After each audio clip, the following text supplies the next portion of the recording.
Hello and welcome to Lessons My Patients Taught Me.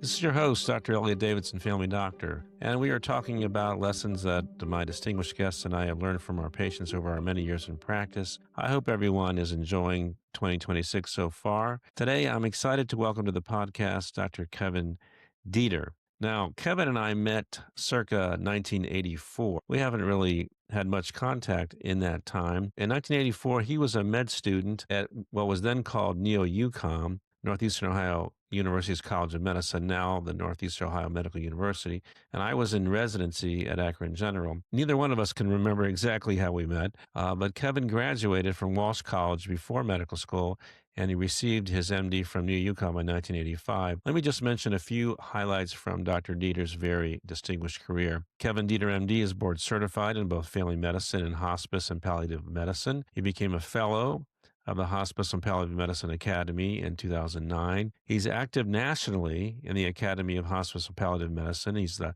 2019 recipient of the Josephine B. Magno Distinguished Hospice Physician Award. He's retired from full-time clinical practice in 2023, but he continues to work and teach part-time as an associate medical director of the Hospice of the Western Reserve in Cleveland, Ohio. Kevin has created curriculum related to palliative care, including an asynchronous virtual learning module called Being with Dying that allows medical and pharmacy students to understand the skills and attitudes necessary to be at the bedside of a dying patient. Very important. He's won many teaching and humanism awards, and he speaks frequently on hospice and palliative care topics. We haven't really delved into this a lot, so I'm very excited to have Dr. Dieter with me today. Kevin, welcome to the podcast. Elliot, thanks for inviting me to be part of your podcast. This is a really good opportunity to reconnect with you again and to share some of my story with you and your listeners, which I think actually is applicable to every one of us. So before I start, I do want to warn you, I actually warned a medical student earlier today. I had a Zoom meeting with a fourth-year medical student from Ohio University who's starting a week at Hospice House up in Cleveland, and I do the introduction virtually. And I warned her that once I start talking about end-of-life care and hospice, it's almost like trying to take a drink of water from a fire hose. So once I get going here, you may need to tell me to slow down or stop. That's okay. There's a lot to talk about. Yeah. Before I get into your information, I just wanted to mention that this is podcast number 72. It's our second video podcast and our first podcast of 2026, and I'm very excited to have you on. Let me just start with having you tell me a bit about yourself. How did you get interested in family medicine, and how did you get drawn to hospice and palliative care medicine? Yeah, so I was born and raised in Youngstown, so I'm a product of Northeast Ohio. Went to Walsh College, which is now Walsh University, with a degree in biology. And when I graduated, I wasn't really sure what I wanted to do. So I ended up taking a year internship as a medical technologist at St. Thomas in Akron. And then I started working in the lab in Canton, and I had no interest in medical school when I was in college, although that was the clique that I hung around with. But once I got into the hospital, I started paying attention and it appealed to me. So I applied to medical school, got accepted, ended up at Neo-UCOM, which is now NeoMed. And although I thought because of my laboratory background, I might end up in pathology or dermatology, what really appealed to me was family medicine. And I knew that I didn't want a surgical specialty. And that was reinforced when I buried a skin hook into the thumb of a esteemed vascular surgeon in Oh medical my. school while we're doing a vein stripping. So I thought, no, this isn't the arena that I feel comfortable in. But what I was attracted to in family medicine, Elliot, was the continuity that you could have with a patient and family. It was the relationships that you could build. It was knowing a little bit about a lot of things. And also, I became aware that family medicine allowed you to branch off and do any number of other things except, the family medicine part in the office, whether that was teaching or administration or sports medicine or a variety of things. And that's actually what ended up happening. So then, how far into it did you split off into hospice and palliative care? Yeah, so after I finished my residency, I took over a small solo family practice in a little town southeast of Canton. And it was within the first year of that practice that I met a patient I called Mary, who was a 93-year-old woman who came to me with her niece, who was her only living relative, for the first visit.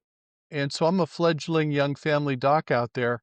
This is 1989. And she said, "Doctor, I'm here for one reason. I'm ready to die and I need your help." My, And Elliot, I could tell you in medical school or residency, I was not prepared for that question. And to make a very long story short, after consulting with everyone and everything that I could in several visits, I decided to admit her to the hospital. And we did that along with the consent of her niece, obviously. And I withdrew her life-sustaining medications that she had been taking at home and she didn't want to take. And as a matter of fact, when she posed the question to me, she gave me an out, kind of. She said, "I understand that this might be a hard thing for you to do, but if you don't want to help me with this, I will stop taking my medications at home." And so I knew that would not be a good outcome. So this, in my mind at that time when I admitted her, this was the lesser of two evils. But Elliot, I consistently refer back now to Mary as my most profound teacher. So over the 12 days that she was in the hospital before she died, she taught me so many things, which, I think is apropos for the title of your series, because, what she taught me is, I think, kind of unique. She taught me about death and dying.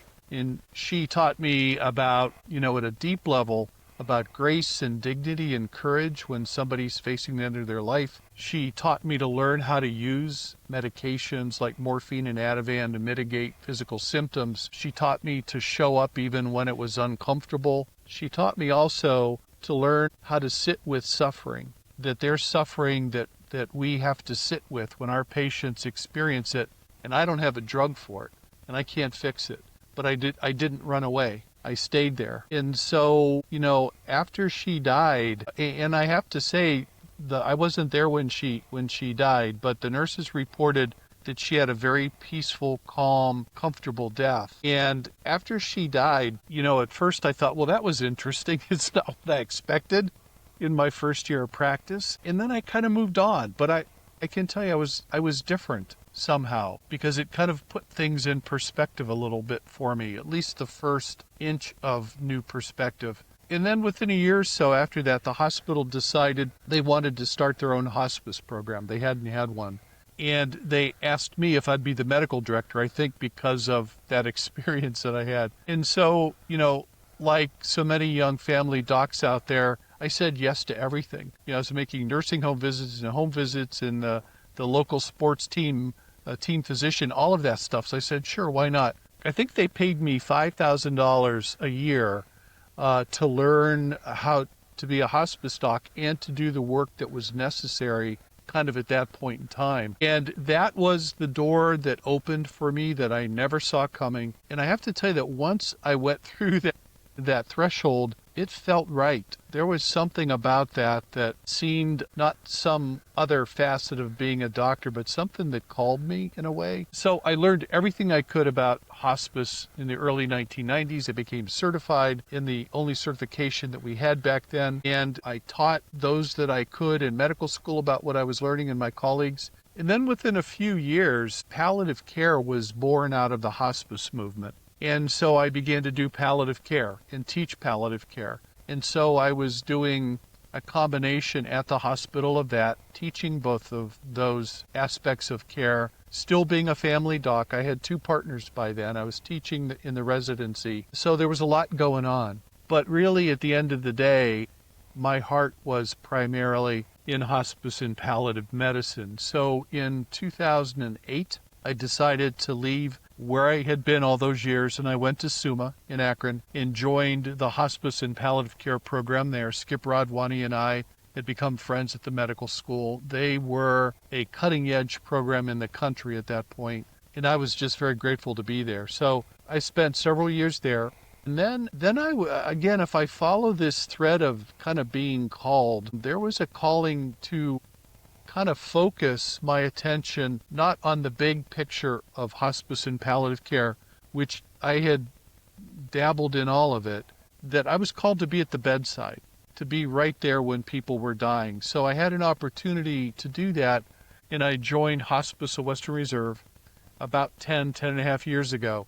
And they asked me to be one of the physicians in one of their inpatient units, and I did. So that was coming home to roost. I felt very comfortable. And it was around that time, Elliot, maybe a little bit before, that I started to connect the dots. I started to seek out, and things sought me out, I believe, that added to my knowledge, my skill set, my wisdom, my approach to caring for people at the end of life. One aspect of that was my discovery of the Sacred Art of Living Center in Bend, Oregon, which is a program that really teaches folks about the non-medical aspect of living and dying based upon ancient wisdom, faith traditions. And that added a whole different way for me to look at what I was doing as a physician. All along, I continued to teach. And as I got more comfortable and more ingrained in end-of-life care, I began to teach a lot about end-of-life care,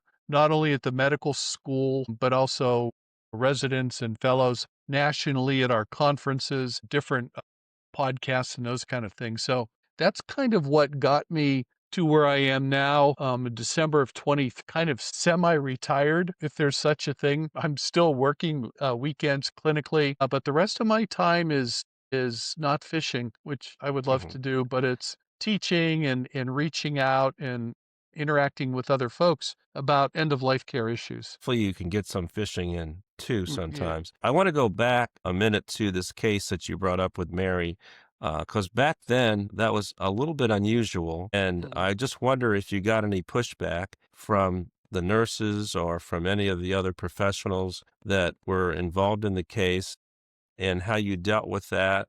And, really, where did you get the courage to do that? Yeah.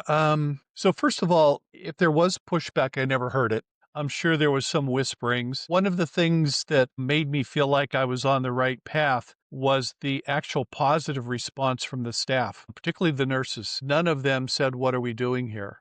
They jumped on board very quickly, and they were part of the teaching, and how they showed up, and they brought their presence to the bedside and just the way they managed things. I learned a lot from them as well. And I usually, when I talk about this, I mention that I continue to learn from hospice and palliative care nurses every single place that I work. I mean, that's one of the benefits of being a team member in a hospice or palliative care team. So I don't think there was any pushback. I don't know if it was courage. It seemed, given what the alternatives were, it seemed like the right thing to do. And if I try to extrapolate, one of the lessons that I've learned from all of this is the concept of leaning into your pain instead of running away from it and finding out what the lesson is. And I think I kind of did that without knowing that that's what I was doing. And when I look back, I am very grateful that I did, because if I would have, let's say, I would have told her, "No, I can't help you with this," I don't know what kind of death she would have had, or she might have gone to another physician and it might not have worked out as well either. So I guess as I look back, that's what I take away. Now, you went through some of this in your comments so far, but you've seen a lot of changes in end-of-life care in the last 40 years. What do you see as the biggest advances that we've had as a society? Yeah, and I think the key to your question, Elliot, is society. I think in healthcare or medicine, there's not been a tremendous across the board change. One of the things that has happened has been the development of palliative care, which is, again, a team approach to caring for people that are seriously ill, bringing the wisdom and the compassion and the expertise of medical professionals like physicians and nurses and spiritual care providers, social workers, and help folks that aren't dying, help folks that are just seriously ill, but help to manage their physical symptoms,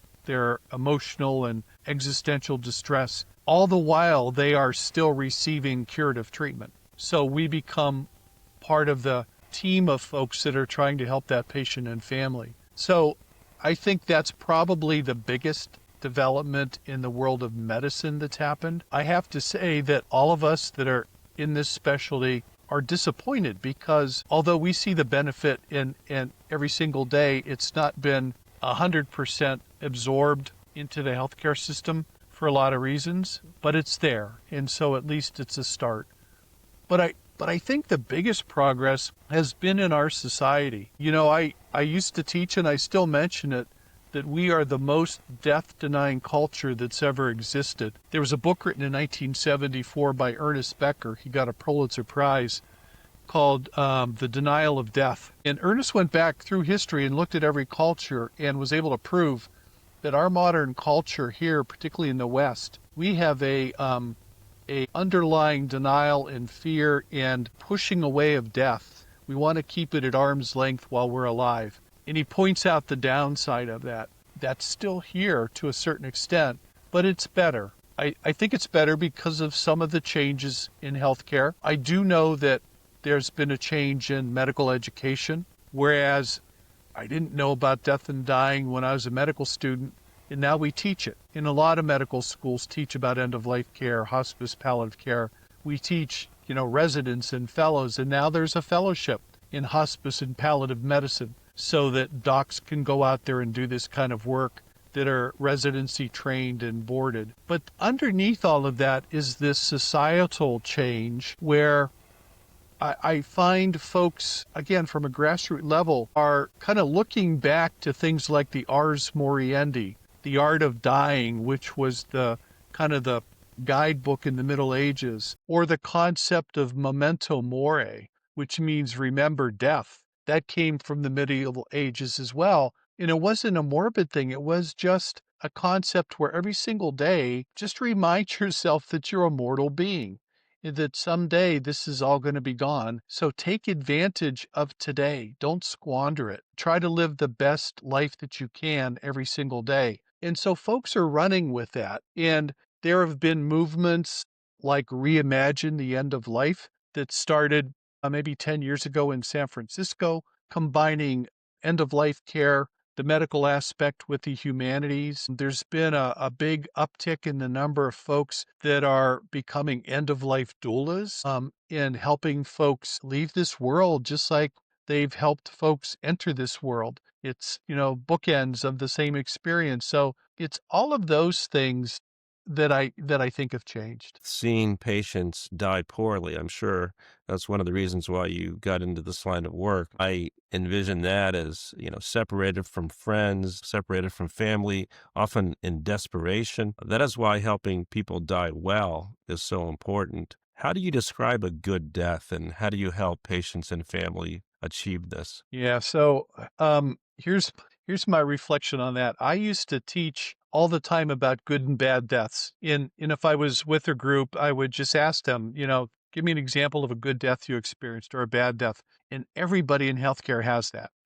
And so it became kind of rote. And actually, that was, and maybe still is, for some people, a standard way to approach this. And the goal is to get people to think about death and dying, and by imagining their own death. And so a way to do that is to talk about good and bad deaths and then extract some of the qualities from that. And Elliot, when you do that, if you ask folks, tell me what a good death would be for you, is that most of the time, not all the time, folks will say, I want to die at home, or a home-like setting, which means they don't want to die in the hospital or the ER or an ambulance. They want their family and friends around. They don't want to be in pain. They don't want to be suffering. They don't want to be a burden to their family. They want to have a sense of having lived a good life, of leaving a legacy, and being at peace when they die. That's kind of the standard checklist of a good death. A bad death is everything that isn't that, and you can imagine,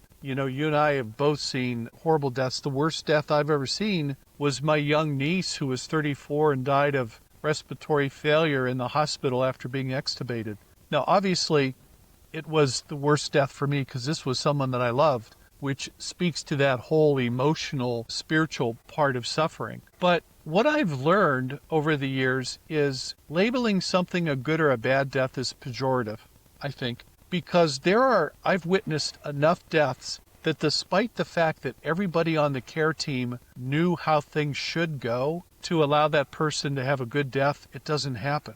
And maybe it's insurance reasons, maybe it's the person's own choices. Maybe it's family issues. For instance, somebody that is unresponsive and receiving life support in the medical team knows kind of, what the utility of this care is and what a good death would look like there. And if there's no power of attorney, then sometimes the family will make the decision for the patient and say, we're not ready to let mom die. We're waiting for a miracle. And so then that patient has what we would think is a bad death, but given the circumstances, it was the best death possible. It had to meet the suffering and the pain of everyone. So I kind of look at that question as best death possible. And in addition, as I mentioned, asking people to think about their own death, which when I talk with medical students and sometimes residents and fellows, I ask them, so when it comes time to die, how do you want that to be? And because I think we have to think about that periodically for two reasons. One is I think it's good practice because oftentimes when I talk to a person about what their goals of care are, advanced directives, do they want CPR tried, those kind of things, I ask them to start with how they imagine their own death. And typically they tell me things that don't involve CPR and don't involve being in the hospital. And so you can work backwards from that and say, if that's the kind of death that you're hoping for, here are the kind of things I would recommend, the choices that you make as we work through your illness. And so they don't walk away from that conversation typically feeling like we're withholding something from them, like, oh, we're not going to give you CPR. They usually walk away understanding why that doesn't meet what their goals are probably going to be at that point in time. The second important reason to do that is to understand as a physician that even though I've got my own ideas about how I want my death to be, every single patient I talk to is going to have a different set of ideas. And I have to be open to that. For instance, I started out by saying, most patients want to die at home or home-like setting, but not every patient. There are patients that say, I can't die at home because my young children are going to remember that I died in the living room and they're never going to want to be there. Or there are folks that say, I hear what you're saying, but I want to go out kicking and screaming. So even if I'm on the ventilator in 1,000 IVs and I don't wake up, I don't want you to stop until I stop. And then there's people having their own opinions and approaches about things like how comfortable do they want to be? One of the most frequently asked questions I've had in caring for dying people is, can't you get this over with for me? Just make me go to sleep. I don't want to hurt this bad anymore. So folks are asking for sedation, but not everyone. There are folks that when the time comes, they don't want any sedation, Elliot. They will refuse medications and they will accept the pain and the shortness of breath and the nausea and the confusion because they feel like they have to, whether it's a personal reason or a cultural issue or a religious issue. That's how they want to die. And I have no right to tell them that they're wrong. But what I do have a right is to ask them and understand how they want it to be and do everything I can within my moral and legal and medical guidelines to give them a chance to have that kind of death. Well, that makes a lot of sense. Now, you have this curriculum that you developed, and I wonder if you could elaborate on this. What are the key principles that your Being with Dying curriculum seeks to instill in medical and pharmacy students? Yeah, so at NeoMed, a number of years ago, I started a program for every third year medical student during their family medicine clerkship where we pair them up with a hospice patient as an outpatient. And they embed themselves in the hospice team and they go out and they visit a patient once a week for 3 weeks. And in the goal of that, Elliot, was to really get them to talk to somebody that knows that they're nearing the end of their life, leave their white coat at the door, and just go and develop a relationship.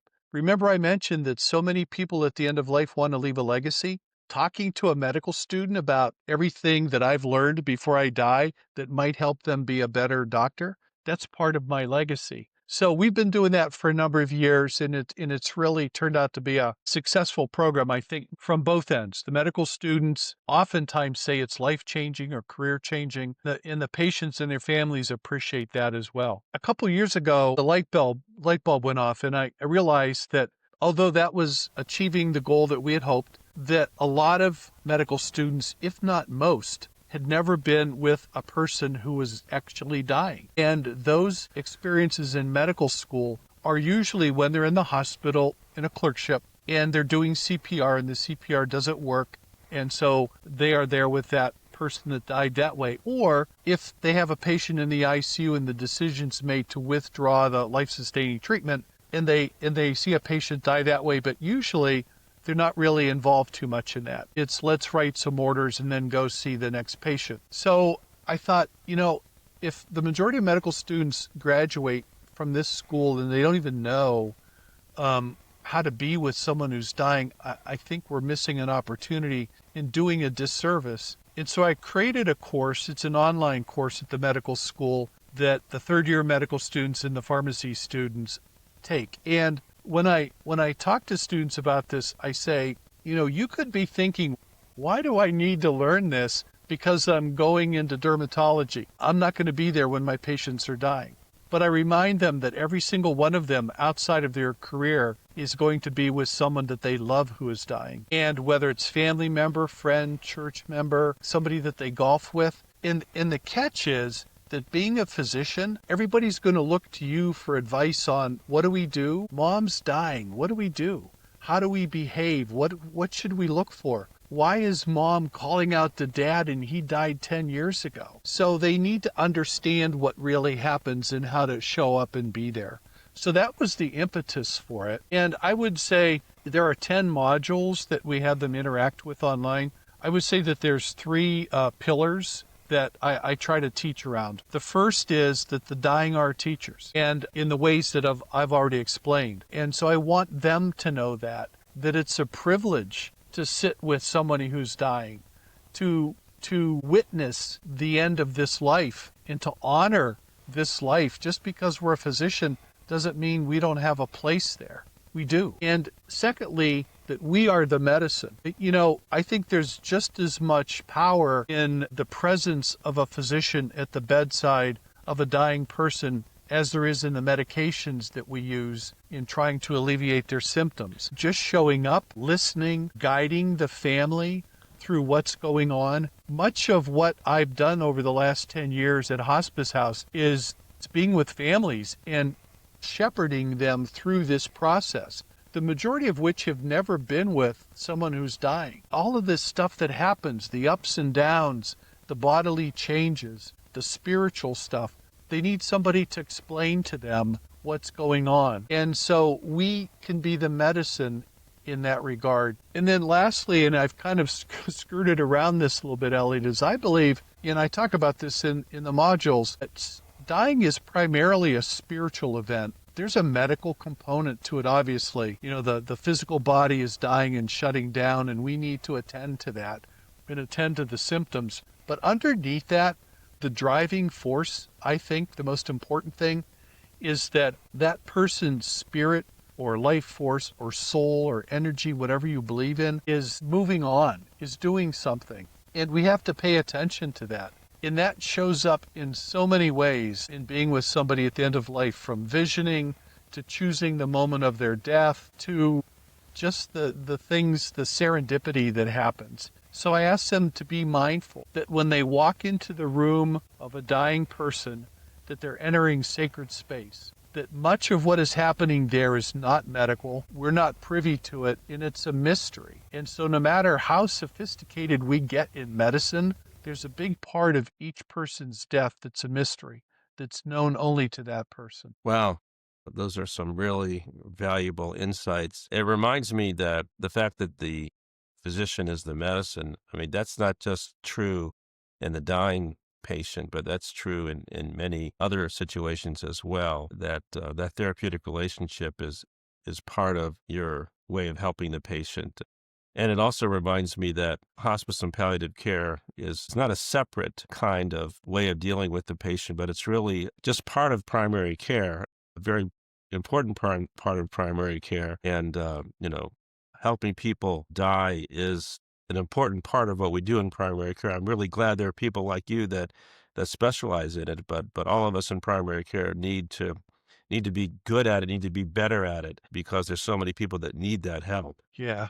And I totally agree, Ellie. And that's why I think it's so important that we teach our medical students about this, that, particularly during the family medicine clerkship, that this is part of it. And to make sure that instead of it being kind of squirreled away in the corner, that it's part of what they should routinely learn. The other thing I would add is my experience has been for let's talk about family medicine docs, that if they have a patient that they refer to hospice, that they can still be involved as the attending physician, and they will be asked to do so, but they don't have to. If they don't want to do that, then one of the hospice medical directors will fill in as the doctor on the team. But here's the other part of it. If you refer a patient to hospice and you hear back from the hospice team or the family that the patient's dying, actively dying, I encourage you to go make a home visit. Go see that patient. Let them know you're coming, but just go to say goodbye, to once again honor that person, that you've been their physician, to give them that respect, and to have that closure. Elliot, I can tell you that from a primary care doctor standpoint, how powerful that can be. And you're not doing it for the money. You don't bill for it. You just do it. And the advantage is to the family. They look at that as this amazing doctor that's doing this, that's just on their own time coming to say goodbye and to tell us that, my husband was important enough for Dr. Davidson to come and say goodbye. So I just offer that as an opportunity. I'm sure you can never say never, but I can't imagine a situation where that goes south. I would think that it would always be a positive thing. So something to consider. No, I've done some of that, quite a bit of that over the years, and it's always a very, very moving and profound experience and makes you much closer to the patient and the family, and something the family never forgets. Now, you already have gone through a lot of important lessons, but I wonder, are there any other lessons that you've learned from your patients over the years that you want to share? I would say, I've learned something from every single one of them. I think the probably the lesson that I take with me every single day is that we never know when it's our turn. There's actually a drawing that I used to have on my window at work that it had all these figures of people waiting in a line in a field. And as you get farther away, the bodies are starting to go up. And it's like you never know when it's your turn. So it kind of goes back to the memento mori, remember death, and kind of live your life fully today. And I think so many patients have reinforced that concept. There's also a concept that the ancient Celts used in living and dying, and they taught us a lot. And this is a blessing or a greeting that they use called basona. And they will say to each other during the day, basona. And what that means is, may you have a happy death. Huh. Now, it sounds like, it's a curse, like, I hope you have a happy death, but it's not. What it really means is, and they understood this, that if you live your life and when something comes up that you stumble over or you make a mistake or you are wronged, that you don't carry that with you, that you lean into that disappointment, anger, that frustration, and you face it head on, and instead of stuffing it and say, I don't want to deal with this. By doing that, you often find, what's the underlying lesson or message that was in that tough time that I went through? Kind of like the dark night of the soul. What am I supposed to get from this? The downside, Ellie, if you don't do that, is that you're going to have to deal with all of that baggage on your deathbed. And the Celts saw that people that didn't do that struggled at the end. And that's the non-physical suffering that I can't medicate away. And if you deal with that before it's time for you to die, there's a pretty good chance you're going to have a happy death in the eyes of the Celts. Yeah, try to get rid of those regrets, try to reconcile with those people that you ought to reconcile with. So you don't have any of that baggage. That's good advice. Lastly, I wanted to get your take on this, and it's kind of similar to the case that you brought up at the very beginning. When Oregon legalized physician-assisted suicide in the 90s, I was convinced it was going to sweep eastward like many trends that come from the West and find its way to Ohio in 10 years. This did not happen, at least not yet. And actually, I've been kind of thankful that I haven't been put in that position. First of all, I just wondered if you're comfortable talking about this topic of physician-assisted suicide, and what do you think is going to be happening in the future in this regard? Yeah, so that's a really good question. That is a has been and still is kind of a hot topic. There's a lot of ambiguity. There's a lot of emotion in misconceptions around all of that. So, Elliot, what I think might make sense is let me kind of take a big picture view of this and then narrow down to try to answer your question specifically. I think it's helpful to start with understanding what that really is. And when it started, as you said, in the 1990s, it was called physician-assisted suicide. Over time, the name was changed because it had a negative connotation. And so there have been several different terms that have been used. Recently, it's physician aid in dying or medical aid in dying. In a lot of the legislation in the states, those are the terms that they use. But let's start with some categories. So let's talk about euthanasia. Euthanasia is where the physician deliberately, by their own hand, ends the life of a patient at the patient's request. That is not legal anywhere in the United States. So some people misunderstand that and they think what we're going to end up talking about is euthanasia, and it's not.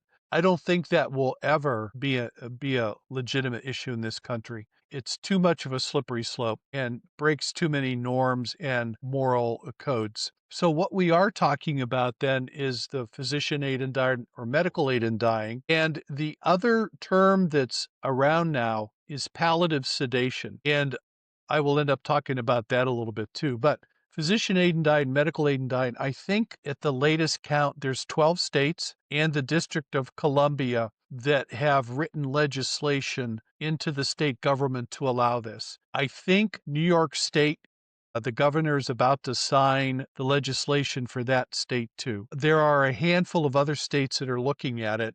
Ohio is not one of them. I don't think it will end up in Ohio. Part of the reason is a lot of the issues that come up around this are issues that are religious, and folks really have certain views about how hard we need to defend life.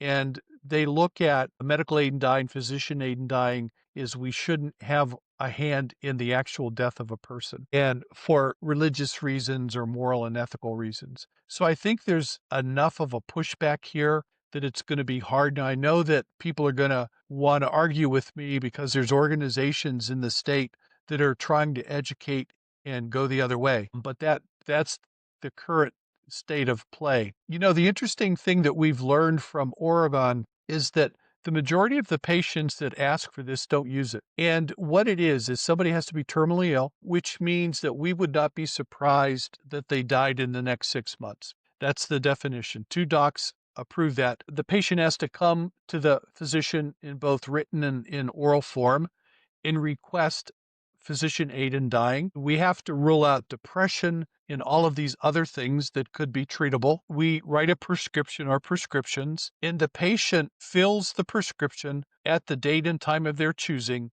and then takes the prescription at the date and time of their choosing, and they have to self-medicate.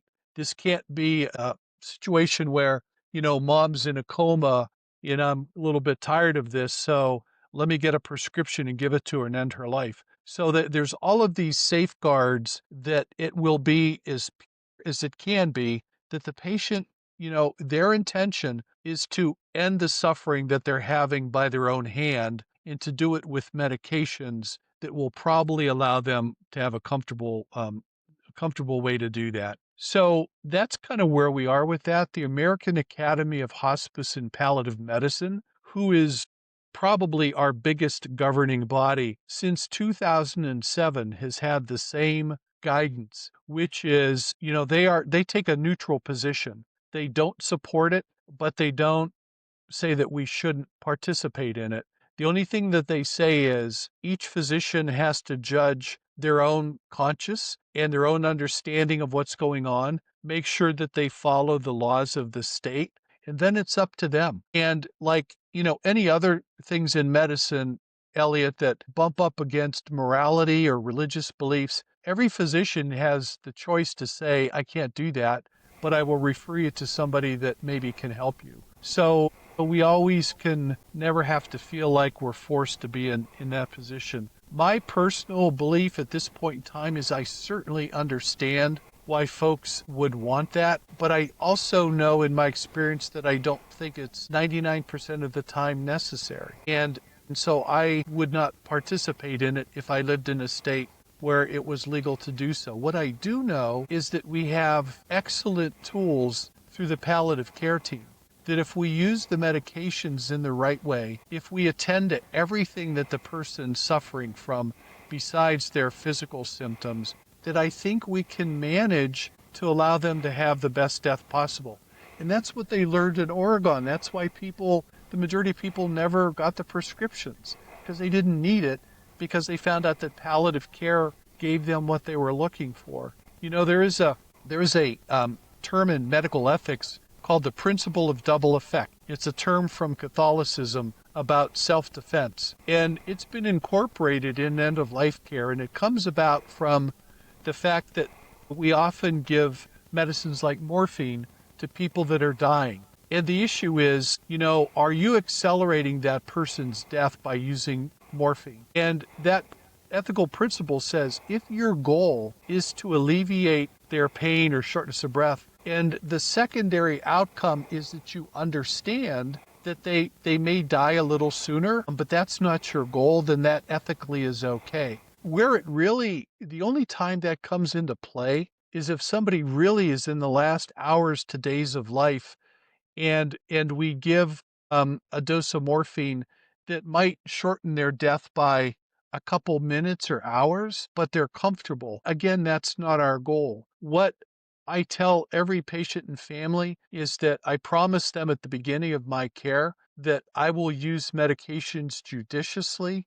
I'm not going to over-medicate, and we will only use enough medication as needed to make sure that the patient is comfortable. And so that's a guiding principle. The concept of palliative sedation came about in the 1990s, where we saw patients that had horrible existential suffering. They didn't have physical pain. They had pain from spiritual, emotional, psychological issues. And Elliot, I can tell you, when you saw that, you never forgot it. It was very different. And so the palliative care community said maybe what we could do is medicate them and just get them to the point where they're sedated. And maybe then the stories that they're telling themselves in their head will stop and they'll get some level of comfort. So that was the goal, that your goal is to sedate someone. And we would use barbiturates or morphine or anxiolytics or propofol. And then we would make sure the patient met all the criteria. But the key was that they were probably going to die within 2 weeks anyhow. So they were at the end of their life. And they could either choose to stay sedated until death, or we could do it for 3 days. And if they were still with us, we would stop the meds, let them wake up and see if they wanted to continue. So that was the goal. What has happened since that time is that term has been morphed into any time that we use medications for comfort and it sedates the person, people will refer to that as palliative sedation. And it's really not. It's different. It is just simply aggressive, appropriate symptom management with medications. Yeah, that makes a lot of sense. And the experience that I have is very similar to what you described, in that if patients get their symptoms controlled, their pain, their nausea, their shortness of breath, then they have a less interest, less desire into ending their life, because really they want to end their life because they're so miserable. But if you control their symptoms, then they're usually okay with what's happening. So this has been very enlightening for me. You've covered so many important concepts. I've learned a great deal. Is there anything else you want to share with our audience? Well, I guess just 2 things and then a goodbye. For folks that in the future will be dealing with someone that they love that's dying, 2 tidbits. One is, do not be afraid to tell them that it's okay to go. There was a book written by Ira Baya called The Four Things That Matter Most. What do you say to your dying loved one? Number one is I love you. The next two are about forgiveness. Please forgive me for things that I need forgiven for, and I forgive you for the same. And then lastly, most people would say the fourth thing is giving permission for them to go, to say something like, even if they're unresponsive, Mom, I love you, but I know that you need to go, and we are going to be okay. We will miss you, but we will be okay. Please do what you need to do. Elliot, I can't tell you how many times that seems to be the thing that allows Mom, who's been laying there, everybody's waiting for her to die, and she finally takes that last comfortable breath. And the second thing is that oftentimes when people die, they don't want anybody in the room. They don't want their loved ones in the room. They want their loved ones to accompany them up to the point of death, but then they'll wait till that one person that's keeping vigil gets up to go to the bathroom at 3 a.m.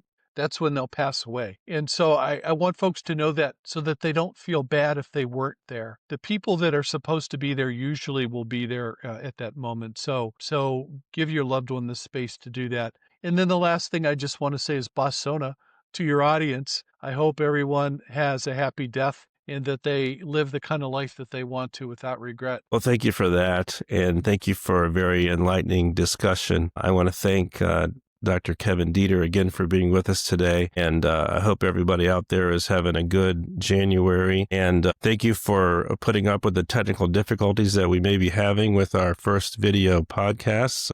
I'm learning as we go along. And remember, stay healthy out there. The preceding podcast contained discussions of medical cases where names and identifying details were altered to protect the privacy of individuals. The views and opinions expressed were those of the individual speakers and do not necessarily reflect the official policy or position of any affiliated institutions or organizations. This podcast was for entertainment purposes only and should not be taken as medical advice.